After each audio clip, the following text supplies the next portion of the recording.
বাংলাদেশে একটা ঘটনা ঘটলো রে ভাই। সৎ মার জ্বালান্তরণে নিজের মা মরে গেছে। এই মার পাশে কয়বার যা কানতে কানতে আল্লাহর কি আজব লীলা খেলা।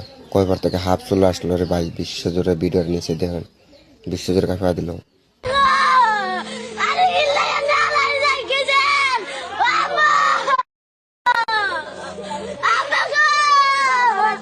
আমি বোনে যদি এক ভুলটা করতাম আমি ফিটটা মাইরা লাইতাম। আমার এমন বোনের দরকার নাই। আমার বোন হইলে আমি এতক্ষণে পিটাইতাম। আপনার বাচ্চাটাকে যদি কেউ মারে আপনি সহ্য করতে পারবেন? এই বাচ্চাটাকে যদি কেউ মারে আপনি সহ্য করবেন নি? আপনি মরে গেলেন, এই বাচ্চাটা যদি আরেকজন সৎমার কাছে থাকে তখন এই বাচ্চাটাকে যদি মারে আপনি কবর থেকে কি আপনি সহ্য করতে পারবেন? আপনি তো পারবেন। মনে করবেন যে আল্লাহ আমাকে এমন শক্তি দাও যে আমি আমার বাচ্চাটাকে উদ্ধার করি। এই হচ্ছে সামিয়া, যার ভিডিও আপনারা গতকালকে দেখেছেন। মায়ের কবরের সামনে দাঁড়িয়ে চিৎকার করছিল যে ওর সৎমার অত্যাচারের কারণে সে অনেক কষ্ট পাচ্ছে এবং মাকে বারবার বলছে যে মা তুমি আমাকে নিয়ে যাও না কেন। আজকে আমরা সামিয়ার বাড়িতে আসছি। লালমাই, তোমার মা কই? আমার মা মরে গেছে। মরে গেছে? এখন যে মা আছে সৎমা জি মারে? জি অনেক মারে? জি। কি করে আর বলো তো? এবার আমি কাম করি না দে আম্মু আমারে মারছে।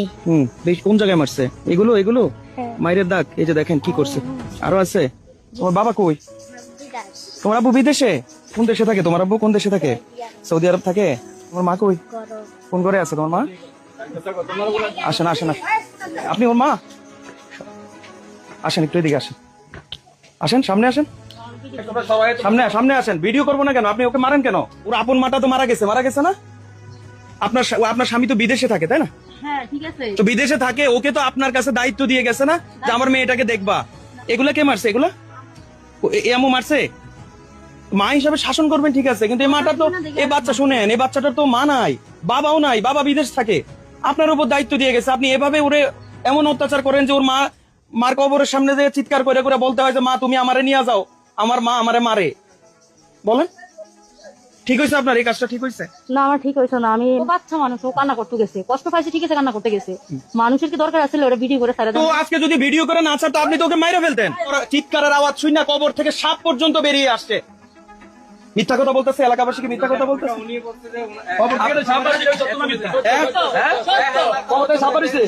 কি বলতে সাপে?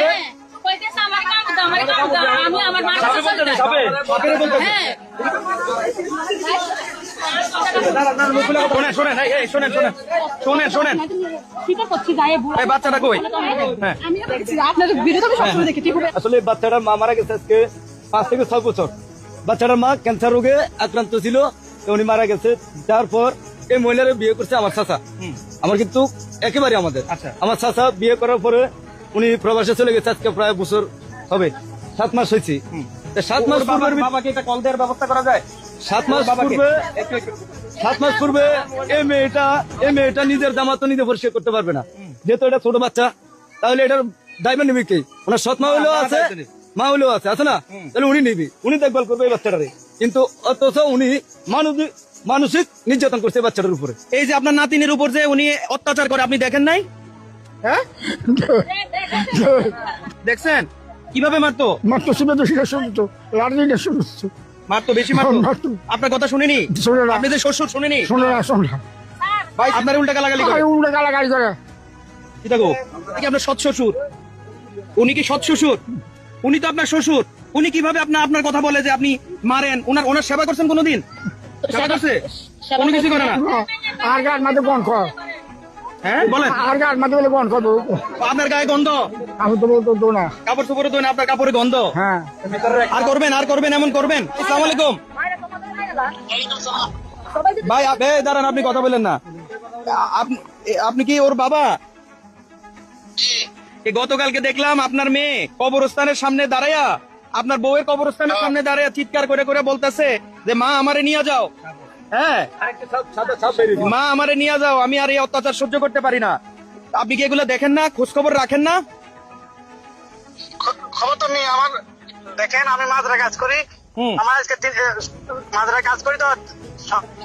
কত কষ্ট করতেছেন রোদ্রের ভিতরে, আপনি একজন প্রবাসী, কত কষ্ট করতেছেন, এই মাজরায় কাজ করতেছেন।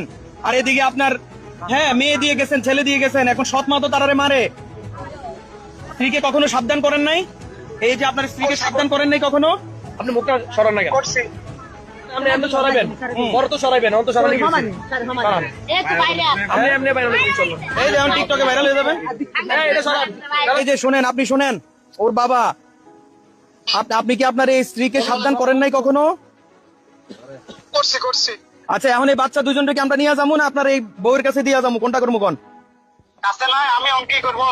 এখন আমরা একটা কাজ করি, এই বাচ্চা দুজনকে আমরা নিয়ে যাই, আপনি আসেন, আইসা আমাদের কাছ থেকে সুস্থ অবস্থায় বাচ্চা নিয়ে যান। লাগবে নাকি আপনার স্ত্রীর কাছে দিয়ে যাবো, কোনটা করবো? দেখেন এদের বলেন সুন্দর করে, ভবিষ্যতের জন্য না হয় একটা সত্য করে দিয়ে দাও। যতটুকু শুনতে পারছি, আসার পরে ইউনো এবং লালমাই থানা থেকে ওনাকে আন্ডারটেকিং দিছে যে 1 মাস ওনারা দেখবে। আমরাও দেখি, যেহেতু আইন এভাবে চেয়েছে, আমরাও 1 মাস দেখি, ওনার কাছে থাকুক, আপনারাও খেয়াল রাখবেন। যদি কোনো রকম অনৈতিক কিছু দেখেন আমাদেরকে খবর দিবেন, এরপরে যতটুকু ব্যবস্থা নেওয়ার আমরা নিব, ঠিক আছে? আপনারা খেয়াল করবেন, এবং এই 1 মাসে আপনি তাদের উপর কতটা যত্নশীল হন এটাও আমরা দেখব। ওর মায়ের কবরের সামনে আমরা এখন যাব, আপনিও যাবেন। বুঝতে পারছি, আপনি ওই মায়ের কবরের সামনে দিয়ে মার কাছে ক্ষমা চাইবেন। মায়ের কবরটা মনে হয় এখন মাটা দুমড়ে মুচড়ে চাইতেছে মা এই বাচ্চার কাছে চলে আসুক কবর থেকে। এই বাচ্চার হাত যেভাবে এখন ধরছেন, ঠিক এভাবেই ধরে রাখবেন, ওরে ছাড়বেন না। এই জায়গাটাতে বসে কাঁদছো? সাপটা কই আছিল? সাপ এখানে আসলে এখান থেকে নামছে। সাপ এসে পড়ছে। এই সাপটা এই ওয়ালের উপর আইয়ে ওর মা, আপনি ওইদিকে ফিরেন, বলেন যে আমি আর আপনার মেয়ের সাথে এমন করব না, বলেন। আমি আর আপনার মেয়ের সাথে এমন করবো না, আমার ক্ষমা করে দিন। বলেন, আবার বলেন, নাইলে কিন্তু এই সাপ আপনার ঘরে গিয়ে আপনাকে দংশন করবে। আমি আর আপনার মেয়ের সাথে এরকম করবো না। আপনার মেয়ে আজকে থেকে আমার মেয়ে, আমি কোনোদিন ওর গায়ে হাত দিতাম না, আমার ক্ষমা করে দিন। ধরো মারে, ধরো মারে, এই ধরো, এই ধরো, থাক, আপনি একটু আদর করেন, এই বুকে নাও, ধরো মারে, ঠিক আছে? আর করবেন না, হ্যাঁ? এই যে টাকা দিয়ে গেলাম, এটা দিয়ে তুমি চকলেট কিনবা, ঠিক আছে? এটা দিয়ে তুমি চকলেট কিনবা, হ্যাঁ? আর যদি কি, আমি নাম্বার দিয়ে গেলাম সবার কাছে, যদি কোনো সমস্যা হয় আমাকে ফোন দিবা।